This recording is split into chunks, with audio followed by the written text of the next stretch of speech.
പാലോ പാലോ നല്ല നടപ്പാലം, അപ്പൻ്റെ കൈയും പിടിച്ച് നടക്കണ നേരം, ആയോരു പാലത്തിൻ്റെ തൂണിൽ നിന്നും പൊന്നോ എന്നൊരു വിളിയും കേട്ട്, പൊന്നോ എന്നൊരു വിളിയും കേട്ട്. എന്താണപ്പാ ഒരു വിളിയും കേട്ട്, എൻ്റെ അമ്മ വിളിക്കണൊരൊച്ച പോലെ.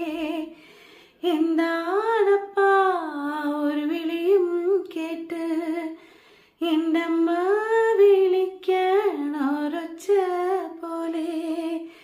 എൻ്റെ അമ്മ